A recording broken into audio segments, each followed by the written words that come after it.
بنو امیہ میں سے بڑے عظیم اور جلیل القدر صحابہ کرام رضوان اللہ تعالیٰ علیہم اجمعین گزرے ہیں، انہیں میں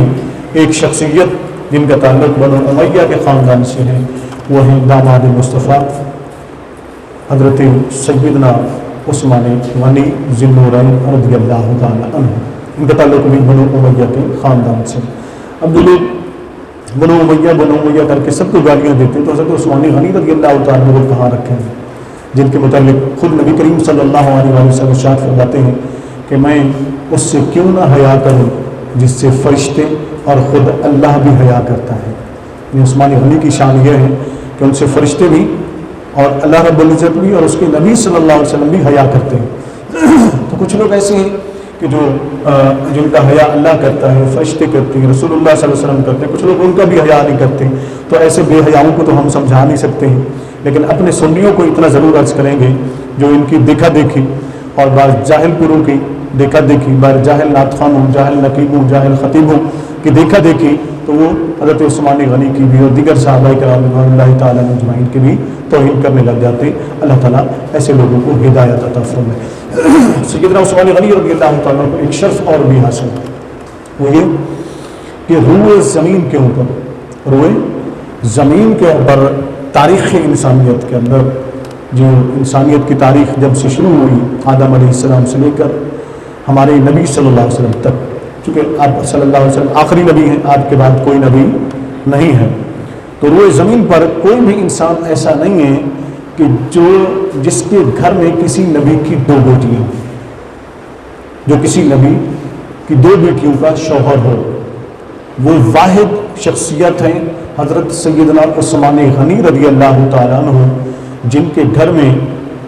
نبی نہیں، نبی الانبیاء، ٹھیک ہے نا جی، صرف نبی نہیں، امام الانبیاء، صرف رسول نہیں، امام الرسل، سید الکل، رحمت للعالمین،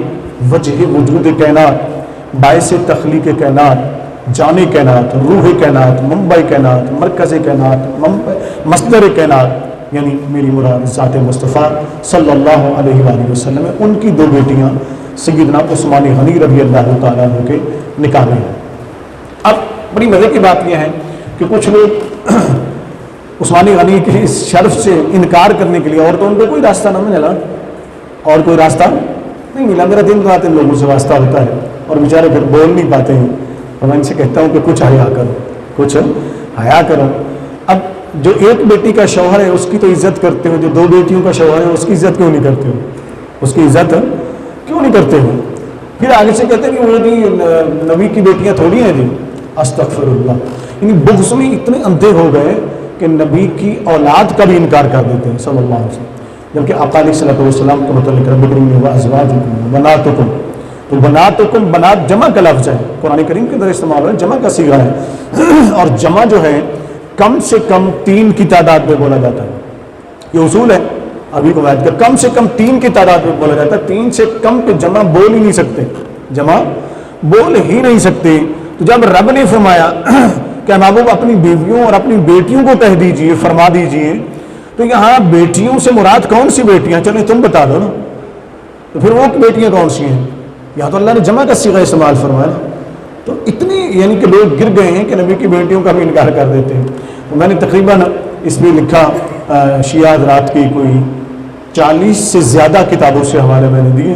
اور اس سے یہ ثابت کیا کہ شیعہ حضرات نے بھی مانا ہے کہ نبی کریم صلی اللہ علیہ وسلم کی 4 بیٹیاں، اور چاروں کی چاروں حضرت سیدہ خدیجہ الکبریٰ رضی اللہ تعالیٰ عنہ کے بطن مبارک سے،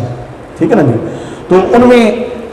ایک بیٹی جو حضرت عثمان غنی کے نکاح میں آئی، ان کا انتقال ہوا، میں نے اس کی وضاحت عرض کر دی تھی بڑی تفصیل سے گزشتہ جمعہ مبارک۔ پھر دوسری بیٹی کا بھی انتقال ہو گیا، تب نبی کریم صلی اللہ علیہ وسلم نے فرمایا تھا، 2 حدیثیں میں نے سنائی تھی آپ کو، بڑی صحیح اور مستند حدیث مبارکہ،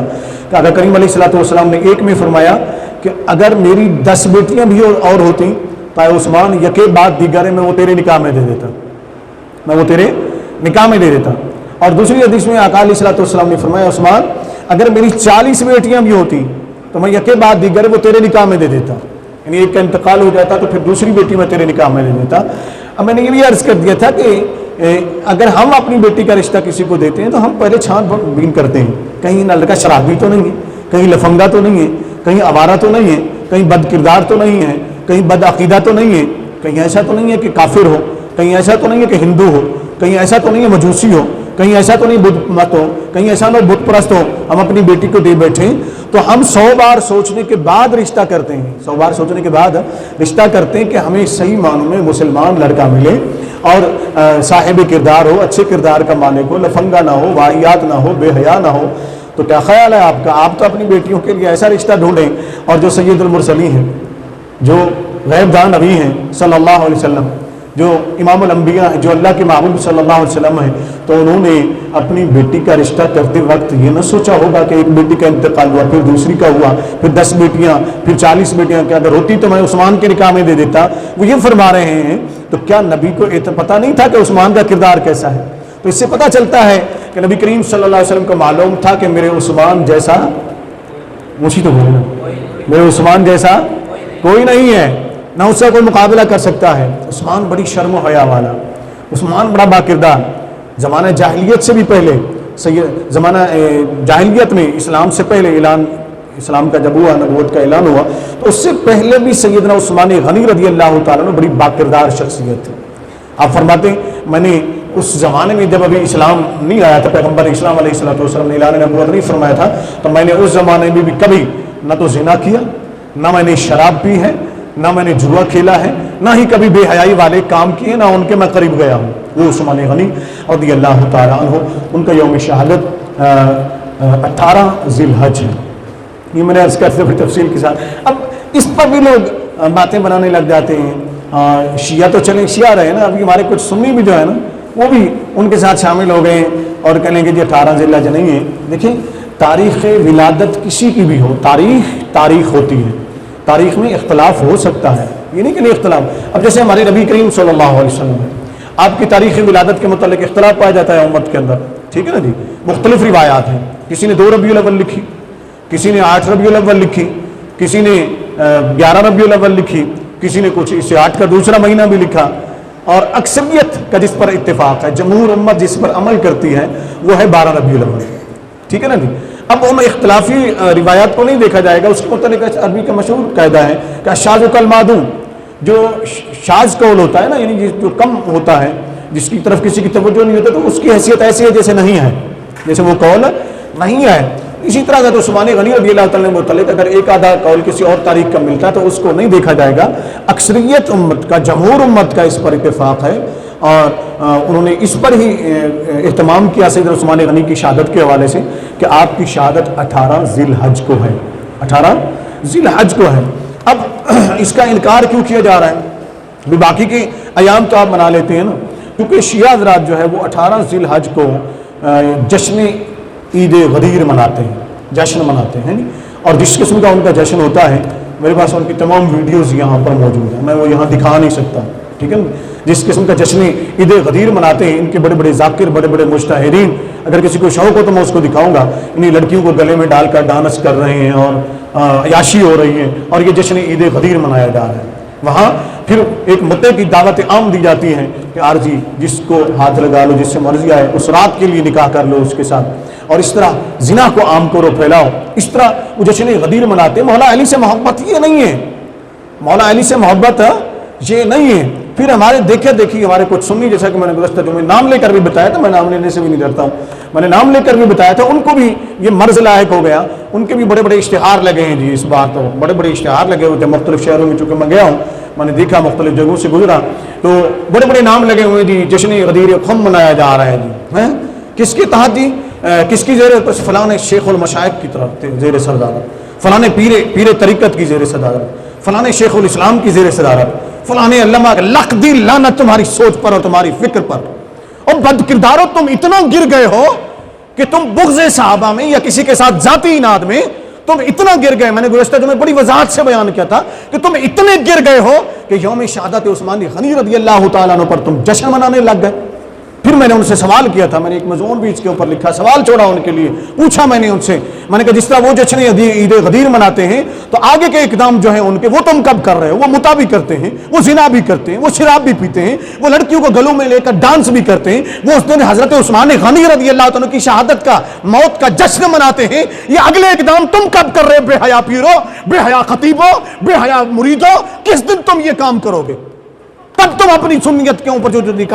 تم نے لبادہ اوڑھ رکھا ہے اس کو اتار کر پھینک دو، باہر آؤ قوم کے سامنے اور قوم کو بتاؤ کہ ہاں ہم واقعی رافضی ہیں، ہاں ہم واقعی نسل سبا ہیں جو ہم صحابہ کرام سے بغض رکھتے ہیں، اور جس دن بھی صحابہ کرام کا کوئی یوم ہو اس دن تم کو نہ کوئی فتنہ کھڑا کر دیتے ہو۔ سیدنا عثمان غنی رضی اللہ تعالیٰ عنہ کی شخصیت تو وہ شخصیت ہے جن کا تمام صحابہ کرام بشمول مولا کائنات حضرت علی کرم اللہ وجہہ حیا کیا کرتے تھے،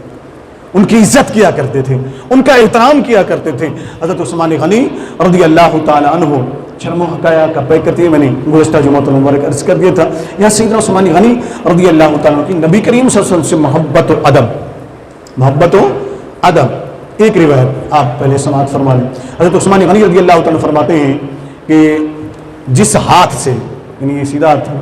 فرماتے ہیں جس ہاتھ سے میں نے نبی کریم صلی اللہ علیہ وسلم سے بیعت کی اس کے بعد پوری زندگی میں نے اپنے ہاتھ کو کبھی شرمگاہ پہ نہیں لگایا، کبھی ناپاک جگہ پہ نہیں لگایا، کبھی اس کو کسی ناپاک چیز کو اس سے نہیں چھوا، کبھی میں نے اس کو سنجے کے طور پر استعمال نہیں کیا۔ یہ ادب تھا مصطفیٰ کریم علیہ السلام کا، اس لیے کہ وہ ہاتھ میں نے اپنے نبی کے ہاتھ میں دیا ہے، وہ ہاتھ میں نے اپنے نبی کے ہاتھ میں دیا۔ پھر سیدنا عثمان غنی رضی اللہ تعالیٰ عنہ، تم مانو نہ مانو، میں تو یہ کہتا ہوں نا کہ حضرت عثمان غنی کو اگر کوئی جنت نہیں مانتا رضی اللہ تعالیٰ عنہ تو وہ جنت میں جا نہیں سکتا، وہ جنت میں جا نہیں سکتا ہے، کس منہ سے جائے گا؟ میں نے گزشتہ جمعہ مبارک حدیث سنائی تھی، آقا علیہ الصلوۃ والسلام نے ارشاد فرمایا کہ ہر نبی کا ایک رفیق ہوتا ہے، کل نبی رفیق، ہر نبی کا ایک رفیق ہوتا ہے، رفیق فی الجنہ عثمان۔ آقا علیہ الصلوۃ والسلام نے ارشاد فرمایا کہ جنت کے اندر، کہاں؟ اونچی بول دینا، جنت کے اندر گارنٹیڈ، زبان مصطفیٰ صلی اللہ علیہ وسلم سے، کسی ذاکر کی زبان سے نہیں، کسی خطیب کی زبان سے نہیں، کسی مولوی کی زبان سے نہیں، کسی مجدد کی زبان سے نہیں، کسی شیخ الاسلام کی زبان سے نہیں، کسی پیر یا شیخ کی زبان سے نہیں، کسی سے تم بدل ڈالو گے۔ میرے نبی نے فرمایا کہ جنت کے اندر میرا ساتھی عثمان غنی ہے، جنت کے اندر میرا ساتھی عثمان غنی ہے رضی اللہ تعالیٰ عنہ۔ تو آپ کیا کرو گے؟ جنت میں تو نبی کریم صلی اللہ علیہ وسلم فرمانے عثمان غنی میرا ساتھی ہے، وہ عثمان غنی رضی اللہ تعالیٰ، جو اس کے متعلق نبی کریم صلی اللہ علیہ وسلم نے فرمایا کہ میرا عثمان جنتی۔ پھر اگلی بات عثمان غنی رضی اللہ تعالیٰ کے متعلق نبی کریم صلی اللہ علیہ وآلہ وسلم نے کیا ارشاد فرمایا؟ غزوہ تبوک کے موقع کے اوپر جب مسلمانوں کو بہت ضرورت تھی مالی امداد کی، اس وقت مسلمانوں کے حالات صحابہ کرام بڑے کمزور تھے مالی لحاظ سے، آقا علیہ الصلوۃ والسلام جیسے اسرا بھی جسے کہا گیا، نبی کریم صلی اللہ علیہ وآلہ وسلم نے جب ترغیب دلائی، فرمایا کہ تعاون کرو، مختلف صحابہ کرام لے کر آئے۔ حضرت عثمان غنی کی مختلف روایت ملتی، آپ نے 100 گھوڑے دیے، پھر 100 گھوڑے دیے، پھر 1000 تک تعداد پہنچ گئی، بما ساز و سامان، اونٹ بھی دیے، کافی ساری تعداد میں جب مال دیا اور اونٹ دیے، گھوڑے دیے، ان کے اوپر بما مال کے سامان کے جب دیے تو اس وقت ڈھیر لگ گیا مسجد کے اندر جو عثمان غنی نے جو کچھ دیا تھا۔ تو آقا علیہ الصلوۃ والسلام نے کھڑے ہو کر ممبر کے اوپر کھڑے ہو کر نبی کریم صلی اللہ علیہ وسلم نے ارشاد فرمایا کہ اے لوگو، آج کے بعد میرا عثمان جو بھی کرے گا اس سے حساب نہیں لیا جائے گا، اسے حساب نہیں لیا جائے گا۔ عثمان نے اتنا کر دیا اسلام کے لیے کہ نبی کریم صلی اللہ علیہ وسلم فرما رہے ہیں کہ آج کے بعد عثمان سے حساب نہیں ہوگا۔ نبی تو یہ فرمائیں، مگر ذاکر حساب لینے بیٹھ جائے، مولوی حساب لینے بیٹھ جائے، مفتی نہیں کہتا میں مفتی